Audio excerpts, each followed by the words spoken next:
Good morning, everybody. Welcome to the morning volatility report. Actually, we've had a little pre-opening vol.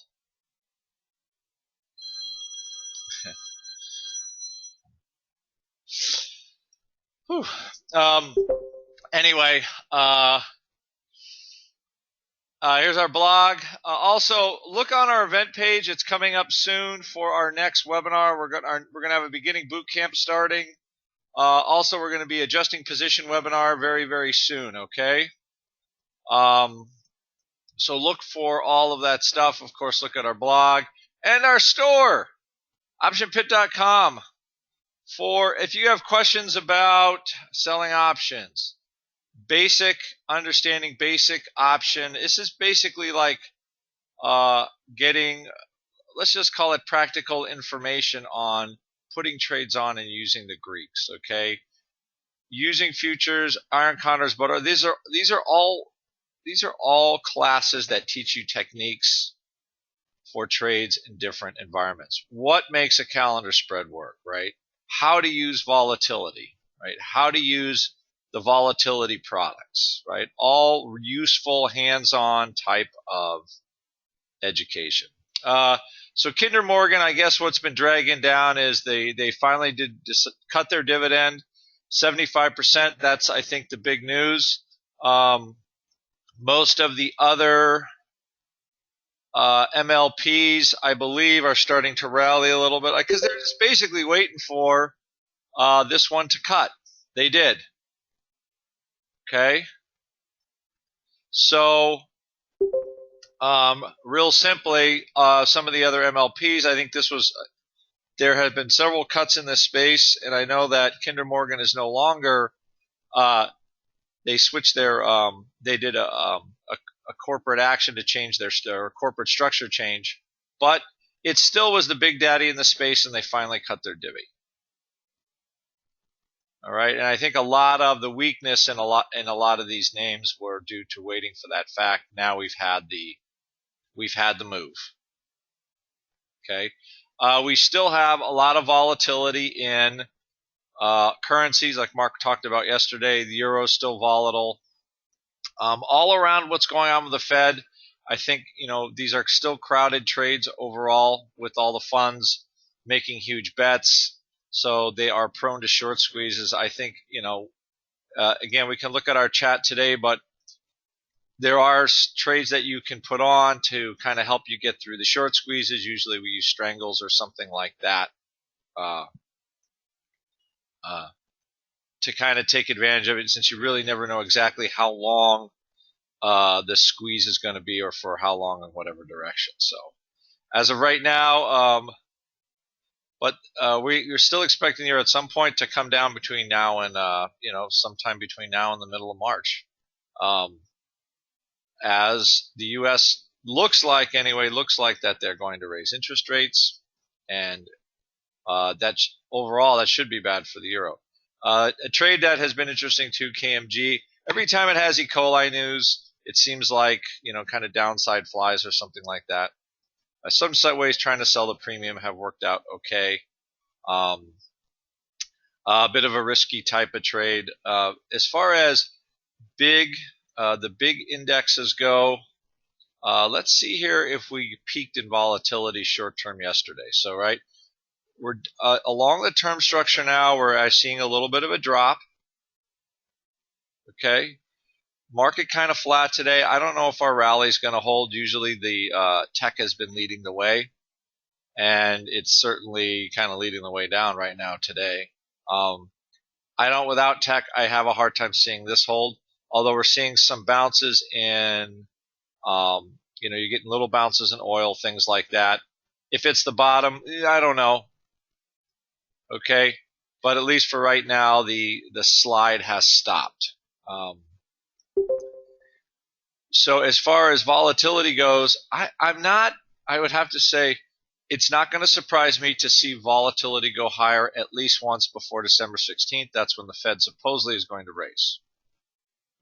Okay, it will not surprise me at least see one more jump in vol. I think it's been kind of a trade. Every time they've crushed the vol early, it's been a buy. If I see one more severe vol crush, I'll start to look at maybe time spreads or something like that. in the index for a very kind of what I would say just short-term trade. The problem is we're running out of time. So even now, as high as the vol is, I don't think they're going to take this down a whole bunch more between now and next week. So you look at the December 19th cycle and think of it very, very much like an earnings month in a regular individual stock, right?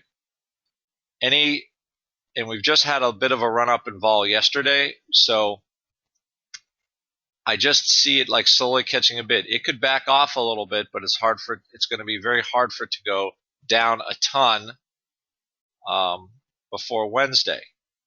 And if you look at it, just the easy way to do that is just do this, right? Price the at the money straddle for next week today, right? So if we look at the 207 straddle, okay, right now that thing is pricing $5. Okay. Now, we have seen these straddles when they crush the volatility and forward roll, let's say on a holiday. I've seen these straddles as low as $1.20 for the same amount of time. Let's say going into the 4th of July or Martin Luther King birthday, something like that, where we have a holiday day and they have to reduce the vol. Here, they're doing the exact opposite. Okay? They are pumping up the juice in this straddle.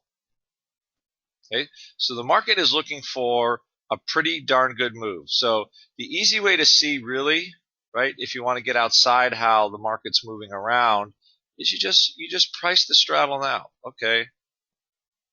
Right? Now it's going to look a little goofy because there's a dividend coming, right? So don't forget we have a very large dividend the day before expiration. I mean, XD is usually expiration day. Exercise day would be the day before. Okay, that's generally how the SPY works. So you got to be mindful of the divvy. That's why the puts here are worth more than the calls. All right, and you just price this and see how the market right now is basically $5 bid for this straddle. I'll bet you the straddle does not deviate more than 25 cents, or we lose. Let's say we're going to lose less than 25 to 35 cents on the straddle between now and the Fed announcement. They basically put the bid in for the announcement, and it most likely is going to stay. Right? That would be my guess. Right? So anything you're trying to sell short term for next week is going to be very difficult. I think any opportunities maybe would be trying to sell some juice for this week. You got a couple days left. Could be an interesting trade. I'll look at that at our pit report today. All right. The last thing I'll say is, if you're looking at volatility products, okay, we have that wonderful we have that wonderful confluence of events where products like the VXX, the UVXY, the SVXY, okay, all of the value in those products are going to be concentrated into the Jan future on Wednesday, the day of the Fed announcement, which literally could drive these products anywhere.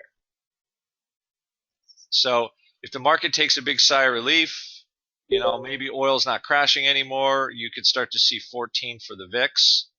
Okay, or if the market freaks out that we're raising rates, which right now they're bidding the vol, but we've mostly been rallying on the fact that we get back to some sort of normal rate regime. But it's possible we could go up, you could easily see VIX in the 20s.